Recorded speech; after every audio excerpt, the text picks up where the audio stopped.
Bonsoir à tous, bienvenue sur le plateau et qu'il en soit votre décryptage quotidien de l'actualité de lundi à vendredi, 19h-21h, 18h-20h en temps universel. Le gouvernement, par la voix de son porte-parole, réagit, pourrait-on dire, à l'enlèvement du 1er octobre 2024 du sous-préfet d'Idabato, département d'Indiane, région du Sud-Ouest.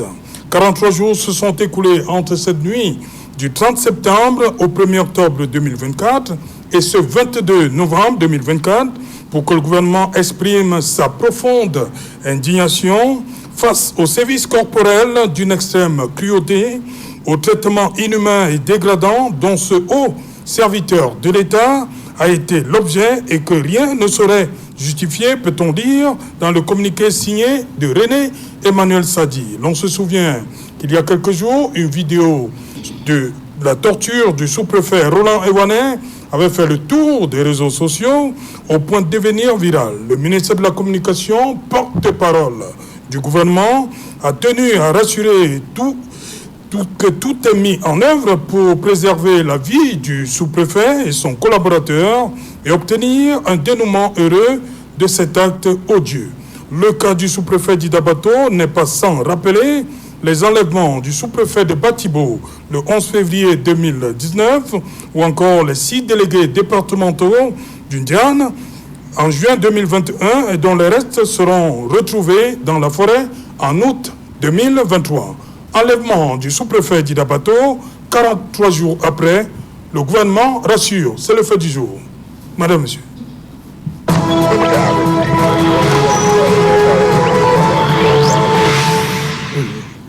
Pour en parler, nous avons donc invité ici à Yaoundé le guide de Jouvence, il est là, Valère Bertrand Bessala.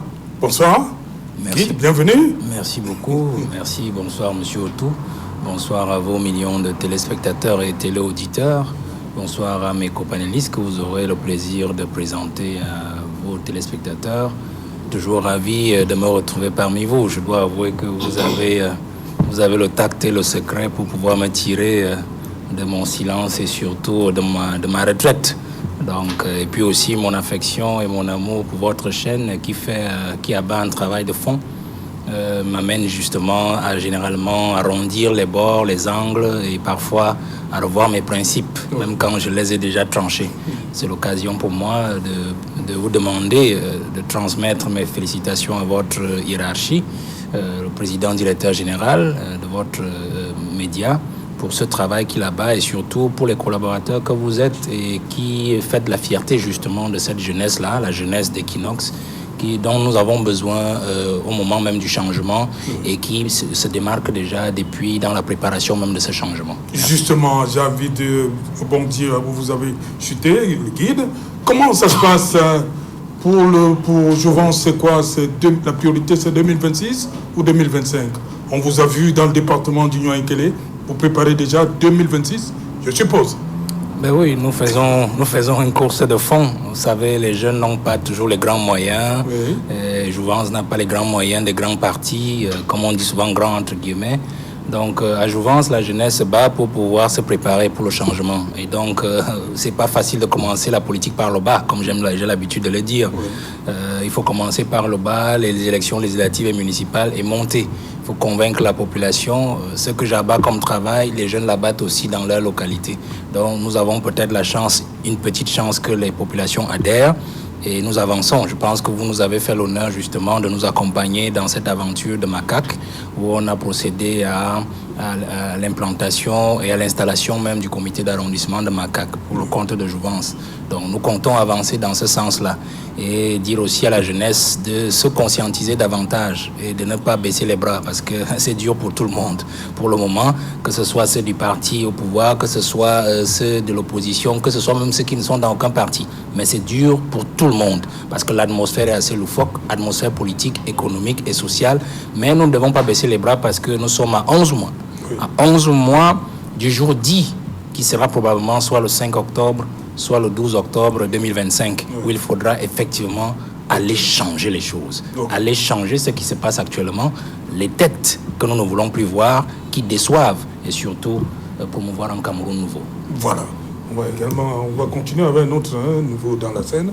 Mais le visage, il est connu. Aloïs Parfait-Vous, mais le nouveau, c'est votre parti, Forum Républicain.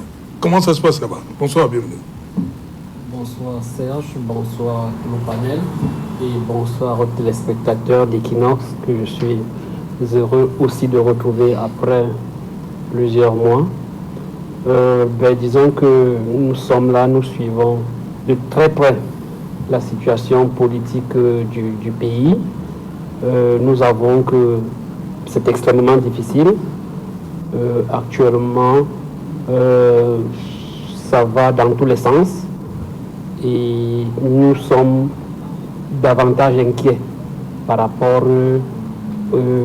à l'avenir de ce pays. Vous avez dû suivre que les inscriptions sur les listes électorales sont contestées, que le président du Conseil constitutionnel lui-même a fait preuve de légèreté dans une certaine sortie, et que les programmes politiques aujourd'hui même, il y a un an, le gouvernement s'était engagé à donner la loi des finances 15 jours avant le début de la session. Jusqu'aujourd'hui, 12 jours après, il n'y a toujours pas de loi des finances. En fait, l'ambiance, le Cameroun est dans une situation où chaque jour, chacun se demande qu'est-ce qu'il va devenir. Et nous, au Forum républicain, d'ailleurs, nous avons une réunion du bureau politique le 17 décembre pour prendre un certain nombre d'engagements. Parce que, à dire vrai, nous sommes favorables à ce qui est un électrochoc politique pour que les choses se décantent. La voie électorale, elle est peut-être théorique, elle est politicienne, mais de plus en plus, tel que nous voyons les choses, nous pensons qu'il y a un blocage généralisé. Maintenant, on peut être dans les campagnes d'inscription sur les listes électorales, on peut vouloir avoir 2 députés, un conseiller municipal par-ci, par-là, ça ne va pas résoudre le problème. Et nos adversaires d'en face, principalement ceux du parti au pouvoir, ils n'ont pas simplifié l'affaire. Il n'y a pas de lisibilité au niveau politique, il n'y a pas de lisibilité au niveau du suivi et même au niveau électoral. C'est pour cela que nous, au Forum républicain, et ça, je vais présenter ça au cadre du parti, que nous devons, de façon pragmatique, revoir les stratégies, revoir ce que nous voulons faire et revoir ce qu'il y a à faire par rapport au Cameroun. Parce qu'en réalité, si nous continuons dans le blabla, ce que j'appelle le blabla, là, où une campagne, allez vous inscrire et tout ça, dès qu'on arrive, on finit les inscriptions, on essaye de faire une évaluation, on se rend compte qu'il y a plusieurs Camerounais qui n'ont pas d'empreinte digitale. Est-ce que c'est la faute de ceux qui ont appelé aux inscriptions? Ce n'est pas de leur faute, c'est que la machine est grippée à tous les niveaux, à tous les niveaux, et principalement l'organisateur de ces inscriptions. Il n'arrive pas à se justifier. On demande la production de la liste électorale nationale. Ils sont incapables de nous produire une liste nationale. Ils sont incapables ou bien ils ne veulent pas? Leur incapacité, c'est par manque de volonté. Évidemment, c'est par manque de volonté. Et justement parce qu'ils savent qu'il y a un certain nombre de pièges qui seront détectés lorsque la liste électorale. Donc c'est pour dire qu'en réalité, j'appelle les hommes politiques à aller au-delà du paraître. Au-delà pour qu'on crée quelque chose qui peut pousser ces gens vers la table des négociations. Parce que tant qu'ils vont se contenter à être suivis par nous, les hommes politiques, de manière simpliste, ils vont penser que tout est facile. Or, ils ont leur stratégie. Et leur stratégie, ça se tourne autour de quelques petits 2-3 millions de personnes. Et puis, ils ont le conseil, ils ont la bureaucratie, ils ont tout le schéma là, pour qu'à la fin, on nous dise que, voilà, ils ont gagné à 80%. Pendant que les populations continuent à être dans la misère inconcevable. Merci. À côté de vous, Saliou Maïdadi, bonsoir. Bonsoir, Voilà, l'UNDP est là ce soir. Tout à fait. Et personnellement, je suis ravi de retrouver ce studio parce que vous nous sévrez très souvent. Vous êtes dans vos conçus studios de Douala. Je profite peut-être pour envoyer un message à mon ami Séverin Tchunke. Il faut qu'il pense à améliorer un peu notre studio d'ici là. De Yaoundé, oui. Parce que je vois les techniciens là qui se battent. Il faut qu'on les mette dans les meilleures conditions de travail. Oui, ok. Merci. Voilà, Lucien Bidjima Bissot, tout le monde, les flèches, c'est sur le RDPC, hein. C'est compliqué là. Non, il faut vous regretter d'être dans le RDPC. Oh. Parce que tout, on va peut-être pas dire que toute la misère du Cameroun, c'est sur le RDPC, oui, non? Le seul regret que je pourrais avoir, c'est de vous annoncer que nous venons de perdre le premier adjoint d'une manière tragique d'un fou, Joseph Zambo Belinga. Il faut commencer par dire que j'appartiens au département de la Mefoua-Famba, qui est essentiellement composé des Beneux et des Mveleux. Je suis Mveleux, l'un des présidents des élites, et nous collaborons avec nos frères d'un fou. Et il est décédé tragiquement au petit matin de suite d'un accident de circulation, et d'ailleurs avec un de ses frères et une de ses sœurs. C'était un jeune homme, un jeune qui n'avait qu'à peine 47 ans, qui était le porteur d'espoir au niveau de la Mefoua-Famba. Je présente donc à toute sa famille si durement éplorée mes condoléances et même les condoléances du comité central du RDPC. Maintenant, s'il faut revenir, s'il y a regretté quelque chose, ce n'est pas d'être dans le RDPC. S'il y a regretté, c'est de savoir qu'un jour, je devrais mourir étant dans le RDPC, laisser le RDPC. Parce que pour moi, c'est mon ADN. Donc, à un moment donné, de temps en temps, je me demande, quand je serai parti, qu'est-ce que j'aurais apporté à partir du RDPC pour le changement de ce pays. Nous devons travailler, fils et filles. Nous avons tellement de problèmes, on peut le dire. Ces problèmes ont des conséquences, peut-être des raisons exogènes qui viennent d'ailleurs, et même endogènes. Mais aujourd'hui, l'heure n'est plus à la distraction, l'heure n'est plus à la division, l'heure n'est plus à responsabilité telle ou telle personne, mais l'heure est à l'union. Parce que d'une manière ou d'une autre, la situation que nous vivons, qu'elle soit économique, qu'elle soit politique, qu'elle soit sécuritaire, nous allons en parler tout à l'heure, est une situation qui ne concerne plus que le RDPC, parce que je vous ai toujours dit qu'il faut faire une différence, la part des choses entre l'administration publique camerounaise, entre l'armée, entre la police et le RDPC. Et quel que soit le parti qui viendrait aujourd'hui au Cameroun, il sera obligé de faire avec cette administration. Donc, quand nous tous ensemble, nous ne sommes pas dans la vision du chef de l'État qui, lui, il n'a qu'un plan d'ordre stratégique à définir pour le bien-être du Cameroun. Mais chacun de nous doit se poser la question, comme nous sommes à Equinos, qu'est-ce que nous faisons pour changer des choses? C'est pour ça que je vous félicite sur le plan personnel. Je vous ai toujours félicité votre directeur général.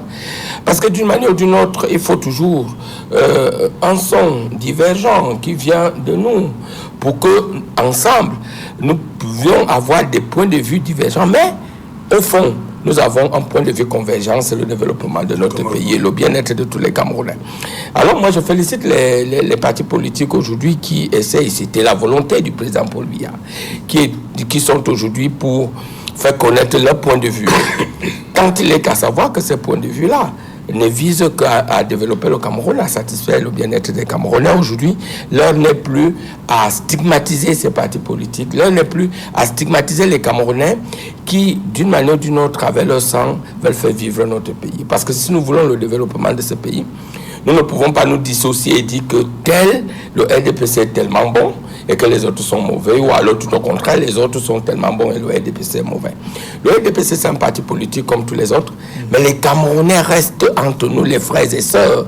Nous voulons une seule chose, le bien-être de notre pays. Alors, je suis content, à chaque fois que je retrouve M. Bessalam, qui aujourd'hui est un espoir de la jeunesse camerounaise par rapport à ce point de vue, par rapport à tout ce qui nous dit dans la lanterne, dans sa formation qui est exceptionnelle, qui est extraordinaire. Et donc aujourd'hui, on ne peut pas remettre en cause autant M. Mvoum, qui a toujours été un ami, qui a son point de vue. Bon, je ne peux pas citer l'UNDP, qui est déjà notre partenaire politique depuis de longues dates. Alors, mais je conclus en disant qu'aujourd'hui, à 11 mois des élections présidentielles, qu'est-ce que nous voulons? C'est d'abord préserver la paix, préserver l'unité de ce pays, qu'est-ce que nous voulons? C'est que les enfants de ce pays, les filles et les fils de ce pays soient capables de s'asseoir et de regarder avec lucidité la situation économique, politique, sécuritaire de notre pays et de voir comment les uns et les autres peuvent apporter de leur expérience pour que le Cameroun retrouve toujours, comme toujours, le bien-être. Parce que c'est bien-être et la recherche de tout le monde, de tous les partis politiques, de tous les politiciens, de bonne foi et de bonne volonté. Donc l'heure n'est plus à la stigmatisation, mais à la cohésion de tous. Voilà. Voilà, Bertrand de Salah, à côté de votre casquette d'homme politique, vous êtes un haut commis, vous êtes un haut cadre de l'administration camerounaise, administrateur civil. Et ce qui nous réunit ce soir, c'est ce qui est arrivé, bien qui est en train d'arriver. Le sous-préfet d'Idabato, 43 jours après, le gouvernement qui vient réagir, vous, dans votre peau d'administrateur, comment vous vous sentez face à... J'ai pris l'exemple du sous-préfet de Batibo en 2019, il y a eu les délégués, mais là, le 1er octobre, il y a ce cas, Roland Ewané. Comment vous réagissez, vous qui êtes la préfectorale? Vous savez, de par ma fonction, de par ma profession et surtout ma carrière, et surtout ma modeste et petite expérience,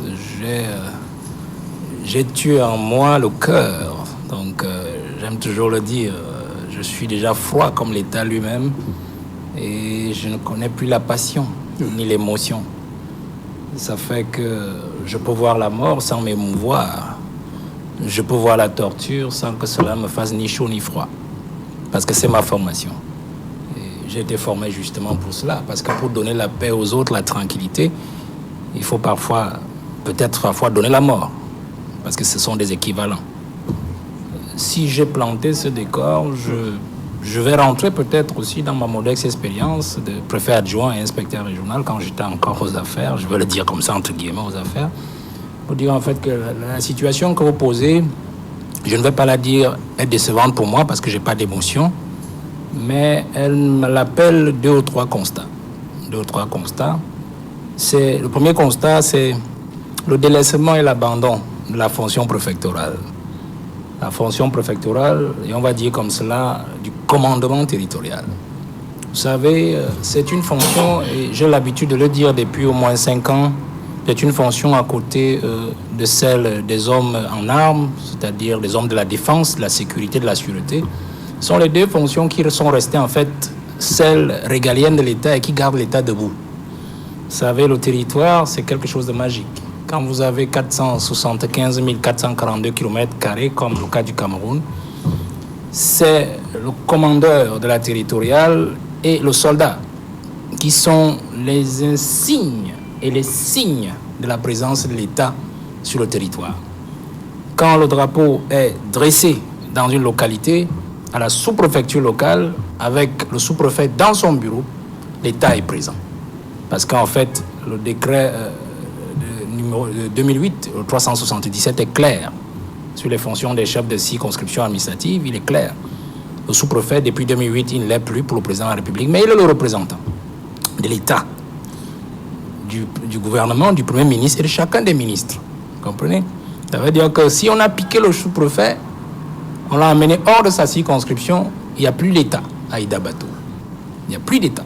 L'État n'est plus présent. D'ailleurs, pour le conflit Bakassi, le Nigeria avait enlevé le drapeau du Cameroun, a planté son drapeau. Oui. Et c'est là où les problèmes ont commencé. Donc le drapeau est la présence. Et l'autorité est celle qui matérialise la présence de l'État. Le sous-préfet n'est donc plus là. Alors, ça veut dire qu'en fait, il n'y a plus d'État à Idabato. Vous pouvez avoir un maire. Mais le maire, ce n'est pas l'État. C'est ce sous-préfet, ce bonhomme que vous voyez qu'on a torturé, qu'on est en train de torturer et qui est disparu. Ça, c'est d'un. De 2, c'est que je suis un peu éberlué par les 43 jours. Vous avez bien fait le décompte, il est tout à fait juste. Les aînés, je peux les comprendre. Je peux les comprendre, mais je vais d'abord entrer dans ce sens-là. Les aînés nous montrent combien le sort du Camerounais lambda leur importe peu. Les aînés nous montrent combien le sort de ceux qui acceptent d'aller travailler loin de leur famille, en périphérie, dans les conditions difficiles, leur importe peu. Les aînés nous montre combien le sort du Cameroun leur importe peu. Regardez un sous-préfet comme celui-là. Vous avez vu son épouse, la dame, la pauvre, en émoi. Il ne vivait même pas avec sa famille. C'était dans une case de passage. Vous imaginez un monsieur de cet âge-là, qui a l'habitude de vivre avec sa femme, ses enfants et tout, dans un environnement vraiment délicat, se retrouver pour les fonctions, pour le service de l'État, dans une périphérie comme celle-là, dans des conditions de travail extrêmement difficiles, et être laissé à la merci des bandits de grand chemin. Vous comprenez? Ça veut dire quoi? Ça veut dire que la sécurité de celui qui représente l'État n'a pas été assurée. Puisque si nous sommes dans une zone criminogène, nous sommes dans une zone de grand banditisme, nord-ouest et sud-ouest, nous connaissons la situation. La première personne qu'on doit protéger là-bas, c'est celui qui incarne l'autorité de l'État. Parce que s'il disparaît, les populations sont en débandade. Moi, j'ai travaillé dans le Septentrion. Je me souviens, on avait eu ce cas en 2015, je crois. Bon, là, c'était dans le département du Logon-Echari. Je pense que l'aider Maïdadi va bien me suivre dans l'affaire. Le sous-préfet de Fotokol avait démissionné. Démissionné, c'est-à-dire face à la puissance de feu de Boko Haram, il avait décidé de s'en aller puisqu'il était à 6 mois de la retraite. Il s'est dit, ben, je viendrai mourir ici. Et je suis à 6 mois de la retraite. Il a dit, je m'en vais. On a été obligé d'envoyer, je crois, mon promotionnaire, il est dans l'Ombam. C'est lui qui était préfet adjoint. Il était allé le remplacer parce qu'il fallait que l'État soit toujours là. Vous comprenez? Donc vous imaginez un monsieur comme ça. Comment est-ce qu'on en est arrivé à ne pas le protéger? Je le dis comme ça pour Ida Bato, je le dis pour les autres sous-préfets, qui justement sont dans la même situation, c'est-à-dire qu'ils n'ont pas de protection particulière. Vous comprenez? Pourtant, vous avez des gens qui n'ont pas besoin de protection, c'est-à-dire ceux qui envoient les soldats sur place, et ils sont surprotégés. Alors que celui-même qui représente l'État et qui assure la continuité de l'État sur le terrain ne l'est pas. Troisièmement, et là je vais peut-être dédouaner les aînés, vous savez, quand je le dis toujours, je frappe souvent sur eux pour qu'ils prennent conscience, parce que je sais qu'ils ont une conscience quand même patriotique. Au-delà de tout ce qu'ils font, ils nous font de mal. Ils ont quand même une petite conscience patriotique, parce que je sais que beaucoup en ont marre quand même de Paul Biya, ses attentismes et tout ça, mais ils ne peuvent pas crier fort, vous savez. Beaucoup souffrent aussi dans leur silence parce qu'ils se disent que le Cameroun n'est pas ce qu'ils auraient voulu, vous comprenez? Mais le fond, c'est que la réaction du ministre de la Communication est à l'image même de tout ce que les aînés font. Ils ont compris l'homme Paul Biya. L'homme Paul Biya n'aime pas que vous vous montriez plus proche de son peuple que lui. Il a été pris le 1er octobre, je crois. Oui. Si le ministre de la Communication prenait un acte le 2 octobre, qu'est-ce qu'on n'aurait pas pris comme interprétation? Est-ce qu'il a des ambitions présidentielles? Il n'aurait-il pas des ambitions présidentielles parce qu'en fait, il veut montrer qu'il travaille. Il travaille plus que qui? Voilà la formule qui tourne souvent en Voilà, haut. quelques jours après, le gouverneur de la région du Sud-Ouest, Benao Kalabilay, a donné 72 heures. Quoi, 3 jours après l'enlèvement. 72 heures pour qu'on le ramène. Il est quand même monté. C'est de l'amateurisme. L'amateurisme? C'est de l'amateurisme. Vous savez, le gouverneur dont vous parlez, il sortait du littoral, Oui, préfet du... bourré de sous, du vrille. Quand on l'envoie dans le sud-ouest, il avait appris le maintien de l'ordre spécial, parce que là, ce n'est pas le maintien de l'ordre général, le maintien de l'ordre spécial. Vous savez, le président avait marqué en 2014 cette correction-là. Quand Boko Haram avait commencé, il avait pris le gouverneur de l'Ouest, il a envoyé à l'extrême nord. Oui. Il a pris celui de l'extrême nord, il a envoyé à l'ouest. Il a permuté. Bon, sauf que les notes de conseil qui avaient été données au président de la République, qui avaient été faites au président de la République, tablaient essentiellement presque sur la qualité originaire il est du Septentrion, il peut mieux comprendre, mais ce n'était pas ça. Vous comprenez? La réaction du gouverneur du Sud-Ouest montre justement la nécessité de la réformation de la préfectorale, de la formation des éléments de la préfectorale aux nouvelles donnes sécuritaires du monde aujourd'hui. Parce que vous ne pouvez pas être, par exemple, un gouverneur et vous n'avez jamais fait face à ce genre de situation, et quand vous allez dans le Sud-Ouest, qu'est-ce qu'il a apporté? Vous voyez, la réaction, c'est 72 heures. Pour une histoire où le sous-préfet n'est même plus sur votre territoire de commandement. Vous donnez 72 heures à qui? Aux Nigérians, excusez-moi, aux pays voisins, aux éléments du pays voisin qui sont venus les choper sur votre territoire. Ça veut dire qu'en fait, vous êtes le premier défaillant. Parce que quand vous êtes un chef de terre, ça veut dire que vous maîtrisez les entrées et les sorties de tout le monde. en temps de paix, comme en temps de conflit, comme en temps de guerre. Il a failli lui-même, en tant que gouverneur. Il a failli autant lui, autant que le préfet. Autant que le préfet. De deux, il a failli parce que il n'a pas une politique de protection de ses collaborateurs situés dans des zones difficiles ou encore des zones fragiles, parce qu'en fait, Idabato est dans la zone, dans le giron périphérique de la péninsule de Bakassi. C'est-à-dire une zone d'eau, une zone de mangrove qui est limitrophe au Cross River, l'état de Cross River nigérian, et où de l'autre côté de l'état nigérian, il y a les rebelles du Biafra, notamment les Freedom Fighters. Du delta de Niger. Les Freedom Fighters. Ça veut dire qu'en fait, un gouverneur qui connaît le travail, et je le dis de lui, comme de celui du nord-ouest, parce qu'en fait, ils sont sur toute la limite du sud-ouest nigérian, c'est-à-dire l'état de Cross River et une partie de la Benue State, il devait prendre des mesures pour qu'il y ait des circonstances, du moins des mesures singulières de sécurisation des autorités administratives qui se trouvent dans les lisières dangereuses, avec justement ces deux États-là, et notamment ces groupes criminogènes. Donc il a failli. Donc donner 72 heures, c'est à qui? Est-ce que c'est nos enfants au Cameroun qui font le désordre dans la zone qui l'ont pris? Non, les informations nous disent qu'il est de l'autre côté. Vous voyez? Ça veut dire que même le droit de poursuite, un gouverneur normal devrait déjà contacter le gouverneur du Cross River et de savoir comment des mesures peuvent être prises, au-delà de celles que son patron, le MINAT, sa hiérarchie, le MINAT, peut prendre. C'est-à-dire que c'est les premières mesures. Au-delà de ça, pendant tout le conflit, il devrait avoir une collaboration permanente entre les deux gouverneurs et les deux systèmes de sécurité, que ce soit du Cross River, que ce soit du sud-ouest et du nord-ouest. Je parle aussi du gouverneur du nord-ouest, parce que ça peut aussi arriver de ce côté-là. Vous comprenez? Donc, il a failli. Donc, je dis, c'est de l'amateurisme. Mais je vais sortir par là en disant que, je ne vais pas monopoliser la parole pour dire que la situation que nous vivons aujourd'hui est une situation qui est tout à fait simple. C'est pour ça que j'ai commencé par les émotions, pour vous dire qu'en fait, je n'agis plus sur les émotions et je rentre peut-être dans la logique de la situation ou la solution politique. Je crois que le président de la République, tel que je l'observe, je dis tel que je l'observe, parce qu'on ne peut pas boire le caddie de ce monsieur, mais tel que je l'observe, je crois qu'il a planté déjà le décor de la fin du conflit. La faction diplomatique de la résolution du conflit avait été amorcée depuis déjà pratiquement 2017 et elle a eu déjà de grandes victoires. On a eu, je crois, à Yabacho, je crois qu'on a prolongé encore, je crois, sa garde à vue, c'est comment vous appelez ça, de 4 semaines, quelque chose comme ça. Donc moi, bon, je me dis peut-être que c'est peut-être le dossier d'extradition qui n'a pas encore abouti, qui bloque encore, mais qu'il faut absolument le faire aboutir, comprenez? Bon, nous avons déjà le chef qui est là depuis, et qui avait été pris avec la coopération au Nigeria, qui avait été pris et ramené au Cameroun. Mais là n'est pas le plus important. Le plus important aujourd'hui, c'est ce que j'observe de lui, c'est-à-dire qu'il a réussi déjà à placer un Camerounais comme président de l'Assemblée générale des Nations Unies.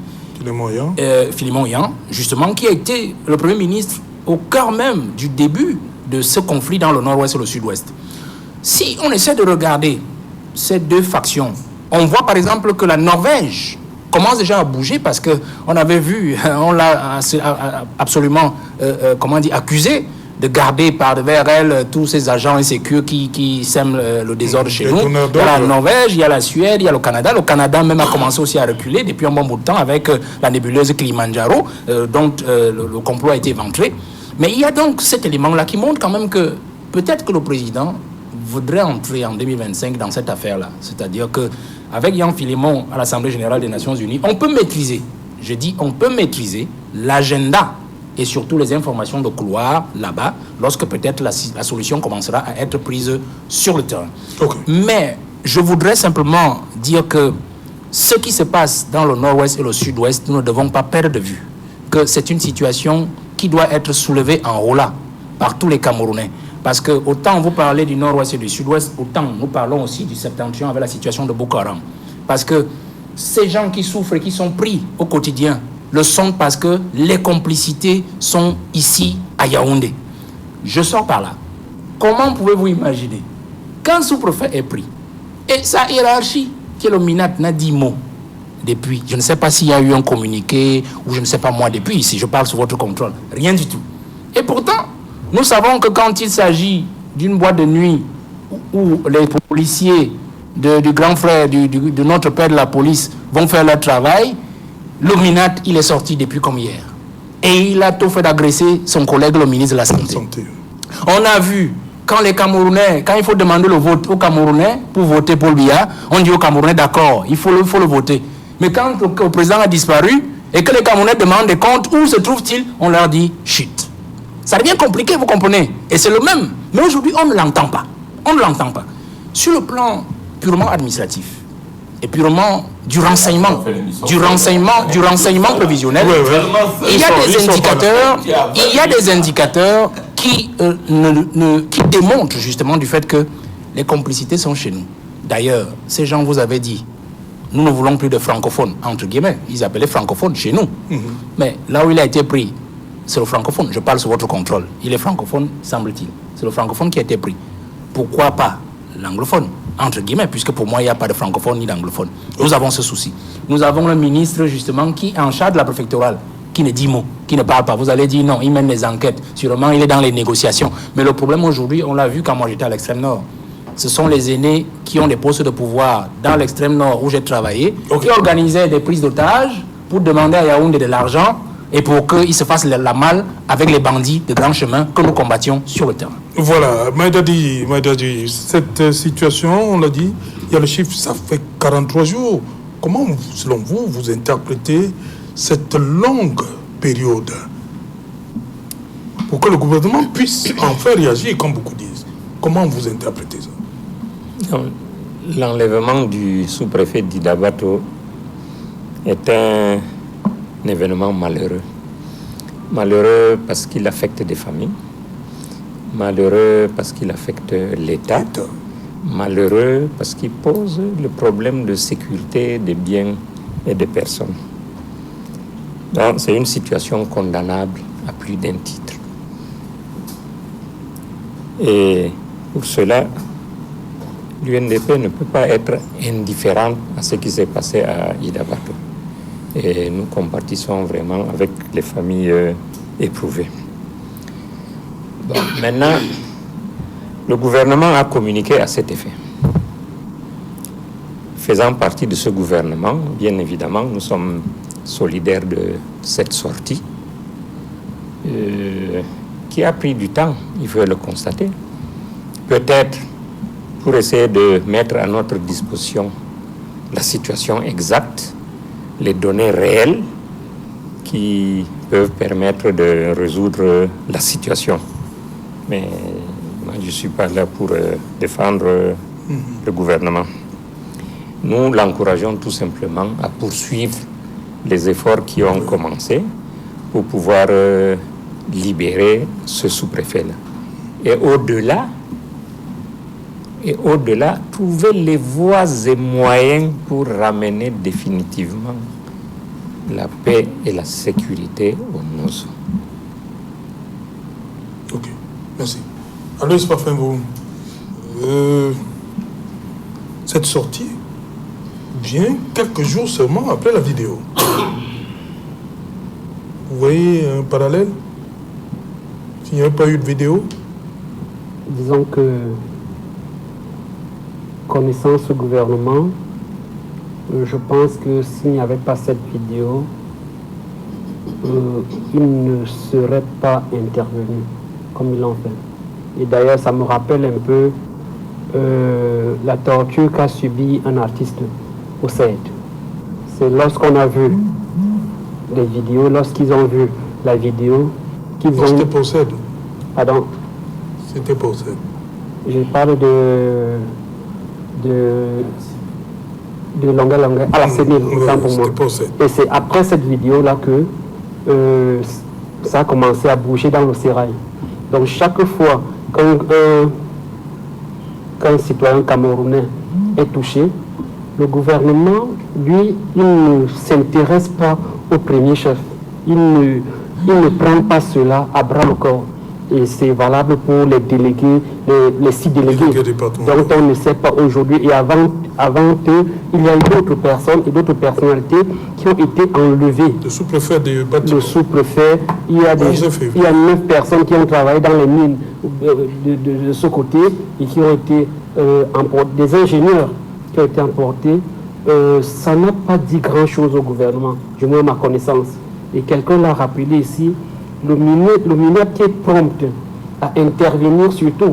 Il suffit que je dise un mot déplacé là tout à l'heure, qu'ils viennent avec un certain nombre de personnes ici m'interpeller, qu'ils sortent un communiqué, qu'ils disent que j'aurais dû dire A, je n'aurais pas dû dire B, ainsi de suite.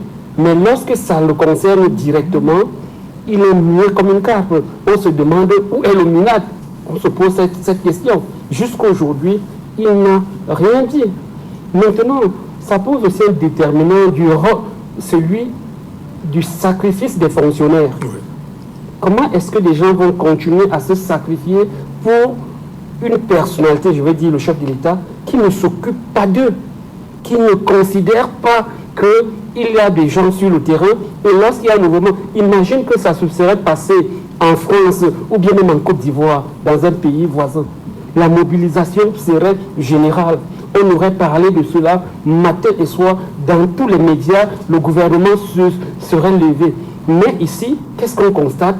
On ne se préoccupe pas du tout de cela. Et au nom du Forum républicain, vraiment, je demande beaucoup de courage parce qu'à l'heure actuelle, vous avez mis le titre « Le gouvernement rassure ».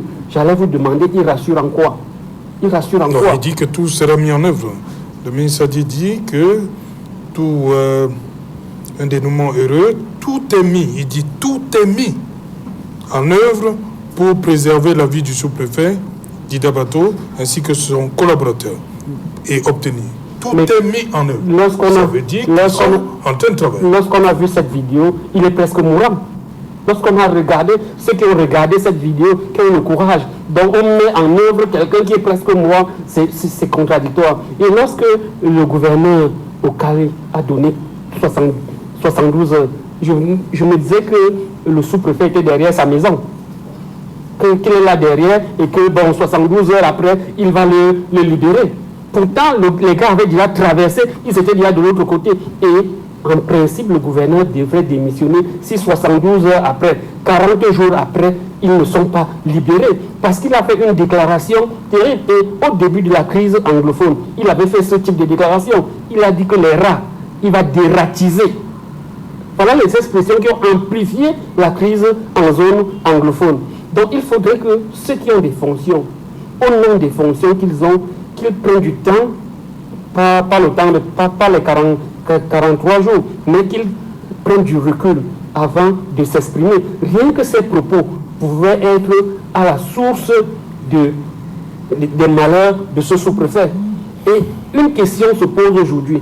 Est-ce qu'en tant que sous-préfet, dans l'insécurité, on doit continuer à servir un État qui vous abandonne lorsque vous avez la moindre difficulté? Parce que c'est cette question qu'il faut se poser. Je suis sous-préfet dans le nord-ouest.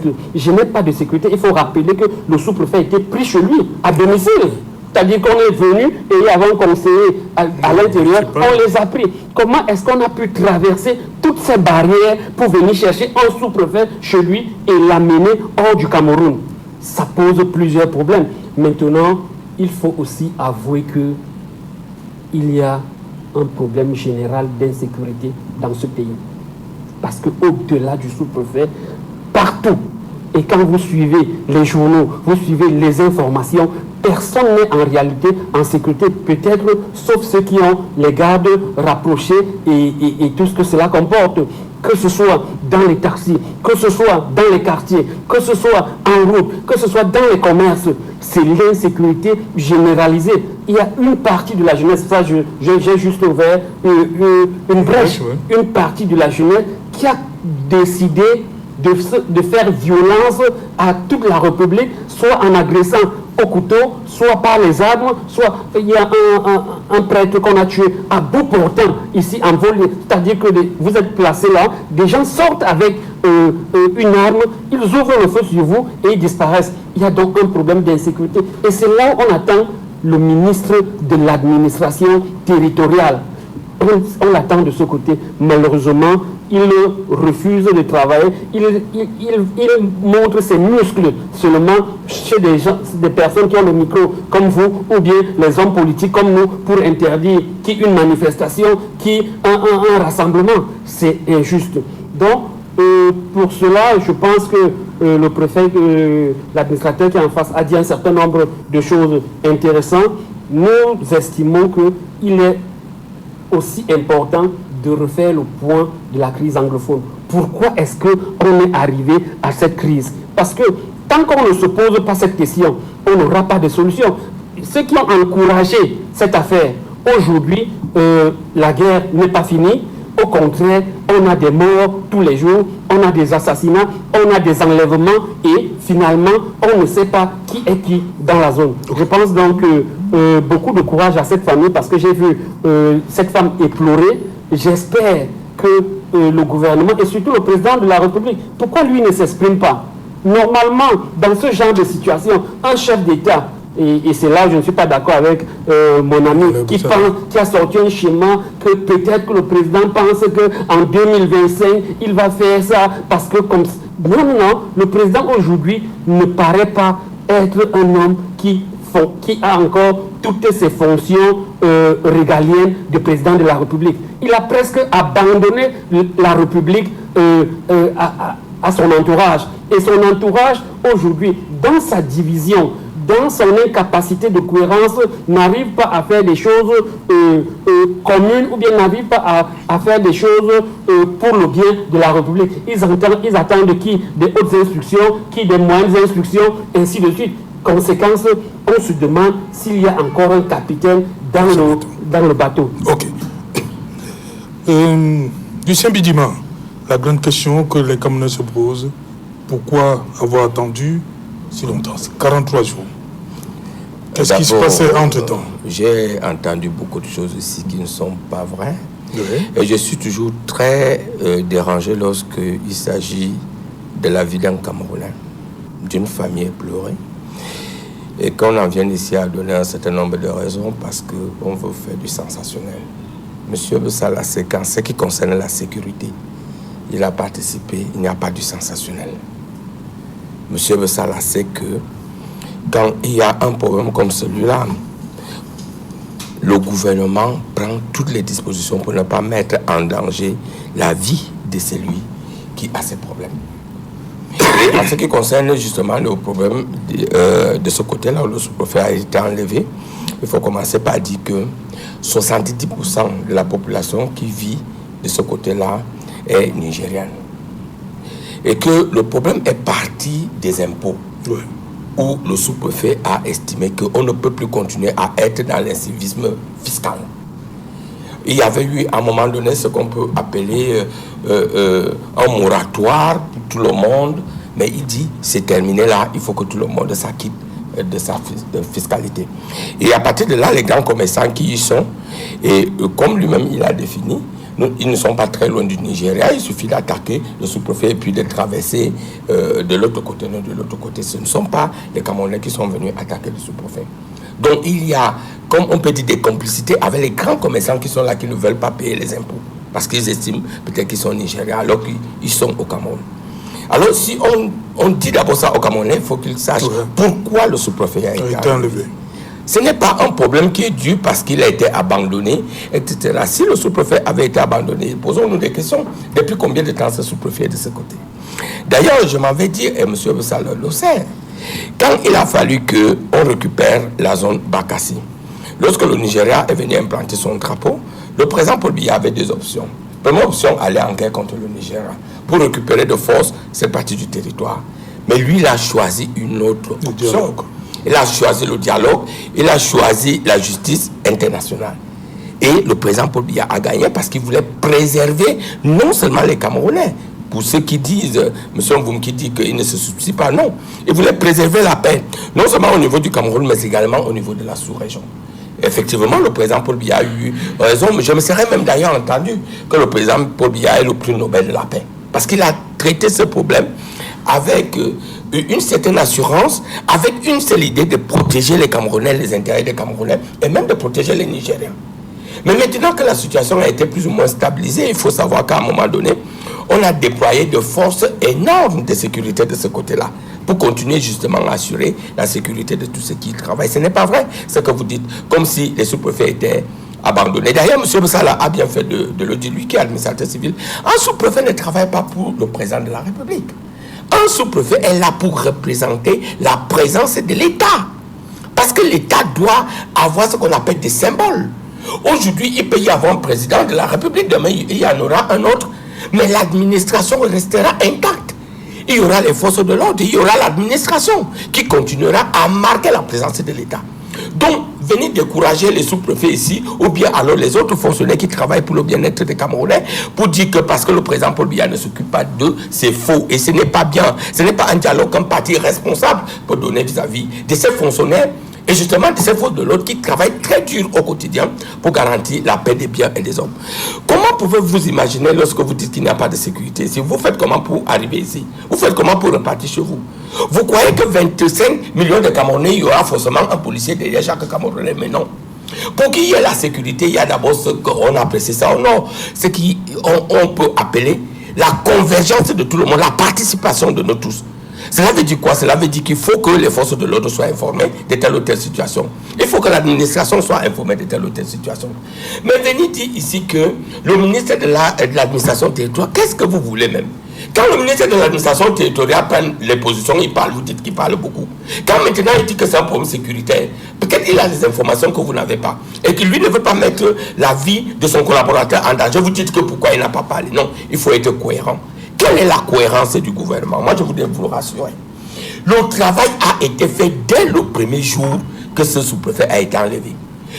Il y a eu immédiatement un déploiement diplomatique entre le Cameroun et le Nigeria. Parce qu'il faut le savoir. Lorsque ceux qui sont en prison aujourd'hui, M. Bessala l'a relevé, à un moment donné, il a fallu la collaboration avec le Nigeria. Cette collaboration qui a toujours existé. Et il y a donc eu cette collaboration avec le Nigeria. On ne peut pas quand même venir devant les médias vous dire que voilà, là où se trouvent les forces sécuritaires du Cameroun et du Nigeria à la recherche du sous-préfet. Mais non. Monsieur, je voudrais vous dire avec force, parce que je connais les gens qui travaillent, je connais les forces de l'ordre. J'ai la chance d'avoir les amis de tous ces côtés. J'ai dit qu'il y a eu instantanément, dès que le sous-préfet a été enlevé, et il y a eu des missions, que ce soit des missions diplomatiques, que ce soit l'engagement que le président, les institutions, que le président, chef des armées a immédiatement donné pour que le sous-préfet y soit retrouvé. Mais il faut faire très attention parce que c'est une zone que le cas du Cameroun ne maîtrise pas totalement. Il faut donc la collaboration avec le Nigeria parce que nous ne pouvons pas quitter au Cameroun et aller mener des actions de police, de gendarmerie ou d'armée dans le territoire nigérien. C'est s'attaquer au Nigeria. Donc il faut une collaboration entre le Nigeria et le Cameroun pour résoudre ce problème. Alors moi je ne serai pas long en disant tout ce qu'il ne faut pas manier, venir peut-être s'engouffrer dans le fait qu'on peut y avoir des problèmes, mais au niveau sécuritaire, ce n'est pas la volonté du président Paul Biya que le nord et le sud-ouest soient dans les problèmes aujourd'hui. Mais voyez-vous quand même, comment vous pouvez imaginer qu'au même moment, on s'occupe de la sécurité du nord et du sud-ouest, on s'occupe de la sécurité du Grand Nord, on s'occupe de la sécurité du côté de l'Est, à ce qui concerne les frontières avec la République centrafricaine. C'est dire combien les forces de sécurité, la vision sécurité du chef de l'État est au cœur même de la volonté d'aller jusqu'au bout pour sécuriter les biens et les hommes. Alors, monsieur Otou, j'ai dit, il peut y avoir des problèmes. Nous devons, nous les partis politiques, lorsque nous avons un problème comme celui du sous-préfet, pour une fois être unanime de dire il faut à tout prix retrouver ce sous-préfet qui a travaillé avec l'OT, qui a défendu les intérêts de l'État, qui est là pour matérialiser cet État. Nous ne voulons pas faire le sensationnel ici pour voir qui a raison, qui a tort. C'est pour cela, lorsque je commençais cette émission, je disais, tant qu'il n'y aura pas la cohérence dans les sujets qui nous concernent tous, tant qu'on passera le temps à se débiner, à croire que c'est les autres qui font mal, on n'arrivera pas à trouver les problèmes. Vous avez pris l'exemple de la France. Lorsqu'il y a un problème de terrorisme, ça c'est un terrorisme d'État. Lorsqu'il y a un problème de terrorisme en France, c'est tous les partis politiques qui se mettent ensemble pour soutenir l'action du gouvernement afin de résoudre ce problème. Et enfin, quand vous parlez des problèmes sécuritaires... Le président appelle souvent les partis. Quand vous parlez, le président Paul Biya a sa manière de gérer. Non, on ne va forcément pas le comparer. Voilà, il ne faut donc pas prendre... C'est lui qui a... faut donc pas prendre l'exemple de la France. Alors, je reviens au niveau sécurité. Alors, le pays le plus puissant au monde s'appelle les États-Unis. À New York, on appelle un quartier là-bas qu'on appelle Harlem. C'est là où on tue les gens presque tous les jours. On y compte des morts. À côté, il y a le Mexique. Il y a même les cartels qui ont pris certains quartiers. De l'autre côté, il y a la Colombie. Si il faut vous citer comme ça, citez-moi un seul pays au monde où il n'y a pas les problèmes d'ordre sécuritaire.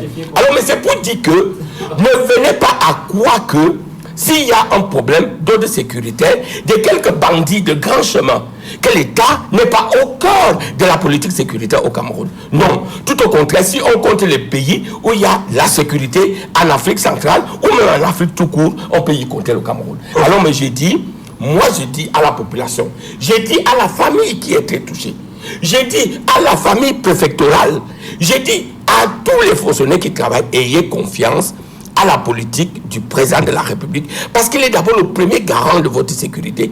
Et moi, je vous encourage, n'ayez pas peur, parce que ce pays est votre pays. Vous avez choisi un métier, une fonction, nous sécuriser, allez-y jusqu'au bout.